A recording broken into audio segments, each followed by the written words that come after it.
In theory, the case for humans should be so compelling that it would naturally and immediately replace our desire for material goods and consumption. Demand for mere material things would dry up, people would pare down their budgets, and a whole new world of financial frugality and freedom would be ushered in tomorrow. The problem, however, is that no matter how compelling the case for putting your fellow man at the center of your life, we still have to overcome hardwired psychological, genetic, and Darwinistic forces that have been at work on the human brain for the past 2 million years. Forces that were put there for good reasons, as they were not only what kept us alive, but were the source of our happiness and meaning. For while materialism and the overconsumption of things are the root cause of most people's financial problems today, they were precisely what kept humans alive, and the species perpetuated in the past. These forces present a paradox. It pits our genetic hardwiring and hindbrain instincts for survival and happiness in direct opposition to what our conscious frontal cortex logically knows to be true today. Unfortunately, the frontal cortex only accounts for 25% of the brain's mass and must override the entrenched, ingrained, stubborn, and thrice larger hindbrain. So, to overcome this huge psychological disparity is indeed a challenge. However, humans are not completely helpless when it comes to keeping their caveman urges in check. The frontal lobe does exist and has done a pretty good job of preventing us from killing one another in fits of caveman rage. But we also understand what the source of our obsession with materialism is and have even developed ways to treat it: addiction. Addiction is usually discussed in the context of drugs, booze, and other controlled substances. A person is addicted to heroin. A person is addicted to booze. A person is addicted to cocaine. And heaven help you if you're addicted to meth. But addiction is not relegated to the mere traditional sources of vice and narcotics most people usually associate addiction with. People can also become addicted to sex, addicted to food. They can even become addicted to video games. Ergo, because of the breadth and variety of things people can become addicted to, there is an underlying common thread to addiction. And that common thread is dopamine. Without going into a long and boring lecture about neurochemistry, dopamine is one of many chemicals released into the brain that not only makes you feel good, but increases and intensifies memory so you'll remember not just the feeling, but what you were doing at that time. This becomes very useful when it comes to survival. If you find some edible berries or use a new technique to slay a saber-toothed tiger, dopamine is released in your system not just to give you warm fuzzies, but so you remember what similar environment to find those berries in and what that genius technique was that you used to slay the saber-toothed tiger. Dopamine is also released, curiously, while having sex. These things are not coincidental or unrelated in that all of them help humans survive and propagate the species. Finding new food sources helps keep current humans alive. Learning how to efficiently slay hungry saber-toothed tigers definitely helps keep humans alive. And wanting to copulate helps bring about future humans, who would also presumably like to eat berries, slay saber-toothed tigers, and stay alive. All these vital skills are learned and reinforced through the positive reinforcement feelings that dopamine give us. Therefore, all humans, in a sense, are addicted to dopamine because our survival depended on it. But we are at an incredibly interesting and curious time in the grand scheme of human history, especially as it pertains to our relationship with dopamine. 1. Technology has advanced to the point that we can now make synthetic drugs that give us dopamine highs 10 times stronger than slaying the largest of saber-toothed tigers ever could. Be it alcohol, heroin, ecstasy, or morphine, one only needs to pop a pill or shoot up with heroin and they'll experience a dopamine rush nobody before 1000 BC ever did, all for an infinitesimal fraction of the effort. This provides humans with a shortcut to get that dopamine fix their entire genetic code has been programmed to chase, but without the productive, life-extending efforts that were required to get it. 2. While celebrity overdoses, cartels, and drug wars may make headlines because they're sexy, there is another evolution occurring that has brought about addictions that have nothing to do with synthetic substances, but can still bring about those same quick, effortless highs our brains are programmed to seek. Economic growth.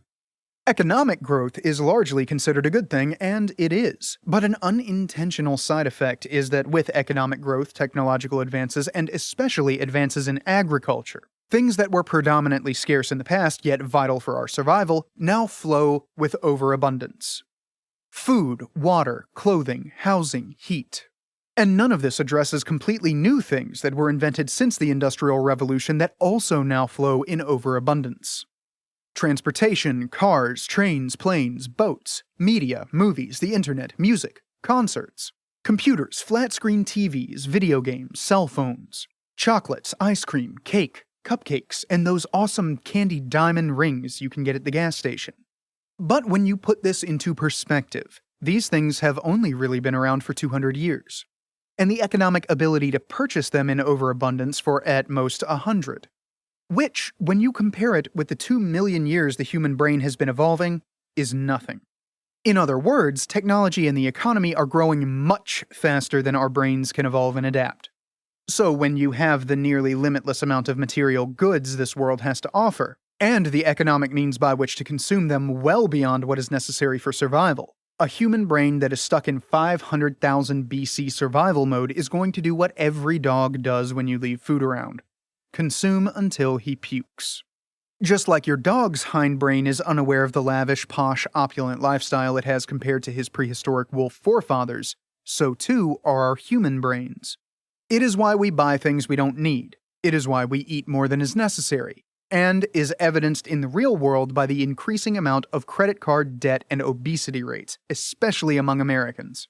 The problem is we no longer live in 500,000 BC. Our environment has changed rapidly and dramatically. And while the dopamine-led survival strategy served us well for the past 1,999,900 years, today at best it's obsolete. At worst, it is hurting us. The issue is, how do you get rid of 2 million years worth of genetic conditioning? And thankfully, we have the answer. For the root cause as to why we consume more than we need/can afford is identical to why alcoholics drink, drug users use, and shopaholics shop. Addiction.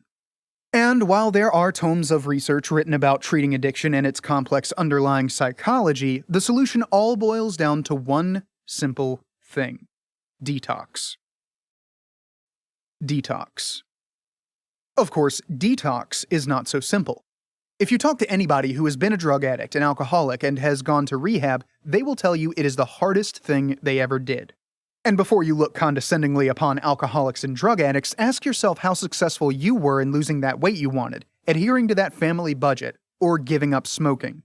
The reality is that we all know consciously, academically, and literally how to end addiction. Simply stop. But we are fighting against a genetically hardwired system that has kept humans alive for millennia of millennia. Still, this doesn't mean we don't have the tools and knowledge by which to end addiction.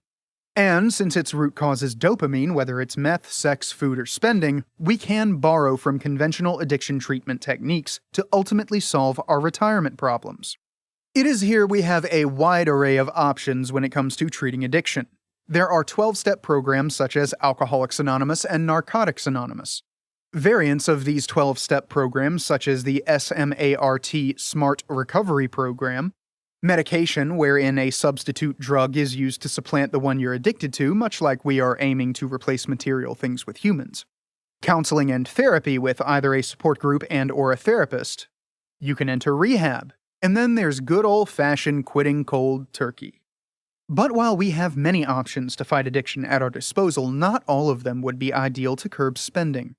For example, taking drugs or committing yourself to rehab to adhere to a simple family budget may be a touch extreme. Furthermore, the majority of addiction treatments are intended for substance abusers, not chronic shopaholics, i.e., an entire infrastructure and support system is in place to help alcoholics and drug addicts. But bar some psychologists who specialize in spending addiction, there is no global support network of Shopaholics Anonymous. This largely relegates our treatment options to those that are within our own control and do not require a pre-established community or support infrastructure. And the treatment that most closely resembles this is one of dieting. This is no coincidence since that is precisely what you're doing. You are going on a diet. However, instead of giving up calories, fat, carbs, and food, you're giving up dollars. But just like all addictions, this financial diet hinges on the first and technically only step required to be successful. You quit.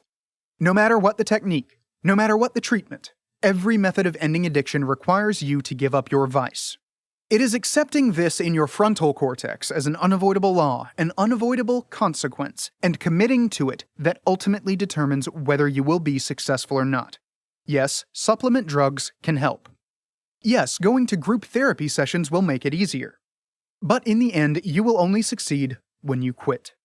Still, being no stranger to vice, alcoholism, and French silk pie myself, I am very aware of how exclusively frontal cortex that thinking is. And while this entire chapter has been dedicated towards undermining the genetic and biological addiction we have to consumption, here are a couple of tricks I've found that help stick to a diet, be it one of food or finances. Cold turkey. Whether addicts realize it or not, you are going to quit cold turkey. You can entertain that lingering thought that you'll ease off your addiction, having a cheat day here, allowing yourself a spending binge there. But in the end, to be successful at breaking your habits, never using again is the definition of success.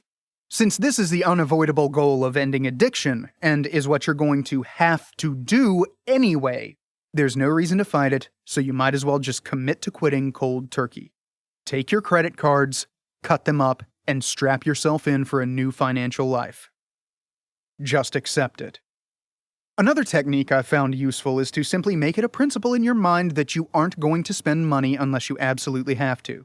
This allows you to avoid the debates that well up inside when your hindbrain constantly assails your frontal lobe to have another drink, take another hit, have another cookie, or buy another thing.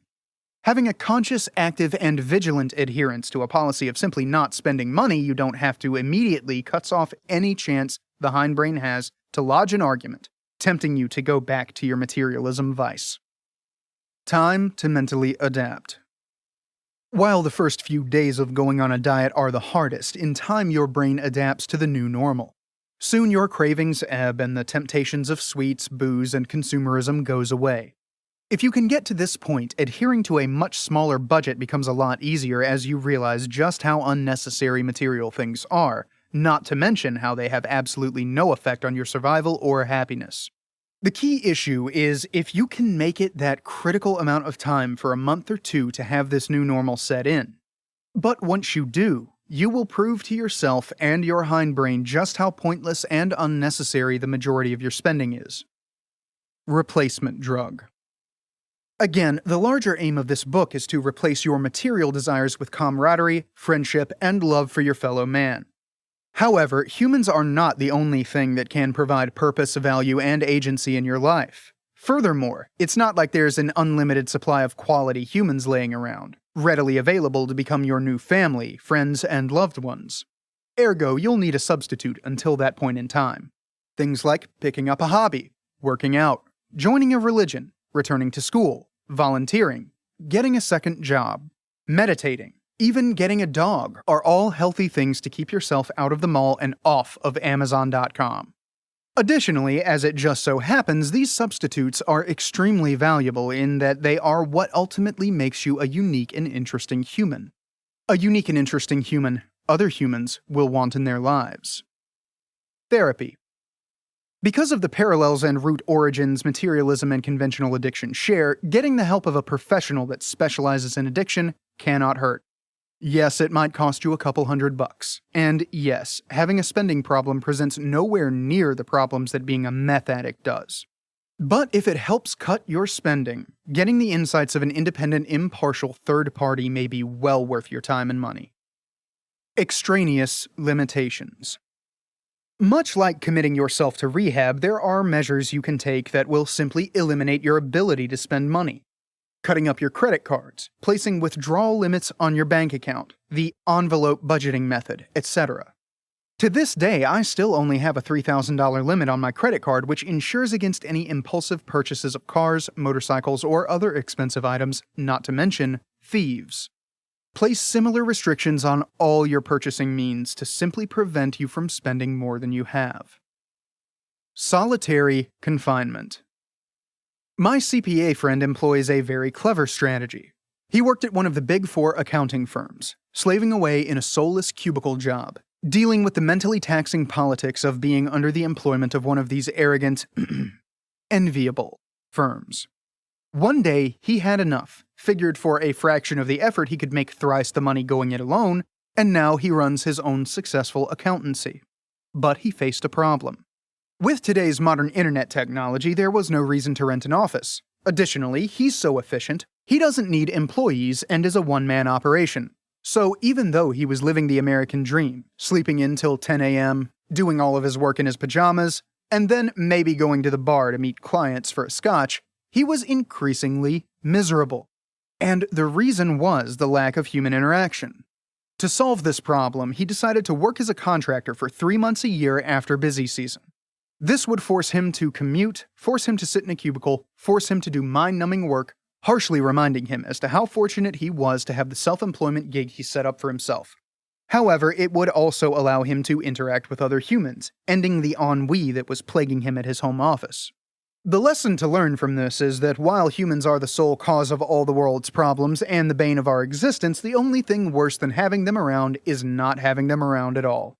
Yes, you can't wait to leave your beer-swilling husband for that girl's weekend escape up at that cabin.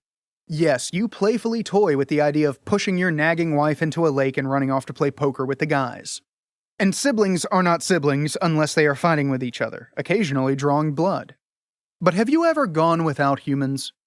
Go on a 2-week motorcycle ride and you'll soon miss your wife's nitpicking on how you do the laundry. Jet off to Italy, and you'll oddly enough miss your husband's fart jokes and commensurate farting. And when your kids go off to college, leaving the home forever, very few mothers make it more than 10 minutes before breaking down and crying. Again, like a funeral, we don't appreciate people until they're gone. And whatever annoying eccentricities that drove us insane about them before become endearing quirks we cherish and miss about their personalities. But instead of waiting for people to die or leave home for college, why not do what my friend did and put yourself in solitary confinement, fasting from your fellow humans? This doesn't mean you have to be stationed in Iraq for 3 uninterrupted tours or pull a Daniel Boone living in the wilderness for years on end. But purposely cutting yourself off from humans for weeks, even months at a time, really puts things in perspective and truly shows you the value of your fellow man. I personally go on months-long motorcycling hiking adventures in the American West, in part because it's my passion, but it also forces me to appreciate my friends and loved ones back home. My accounting buddy puts himself through the rat race torture of commutes, cubicles, and corporations, all so he cherishes his self-employment and the friends he has. If you do the same, I can almost guarantee you'll never care about material possessions again, and will gladly take a good conversation with a friend over a designer handbag from New York. You will suffer. It is amazing as to what lengths the human mind will go to avoid pain and suffering. This is only outdone by the Olympian level of mental acrobatics humans will perform to lie to themselves that they should never suffer pain in their entire lives. Be it entitlement, the cushy life modern-day technology affords us, or simply a gigantic lapse in logic, most people believe their lives should be void of pain. But understand this about life, and especially understand this about improving one's life. You will suffer. There is no avoiding pain in life. Merely postponing it into the future where it will accrue interest and grow into an even more insufferable amount of pain. You either accept that pain is part of life and endure it at opportune beneficial moments, or save it up for so long that it will cripple, break, and bankrupt you in the future. In short, accept the fact that there's going to be a little bit of pain in doing without, which is going to be an infinitesimal fraction of the amount of pain you'll wreak upon yourself if you inadequately prepare for retirement and outlive your money.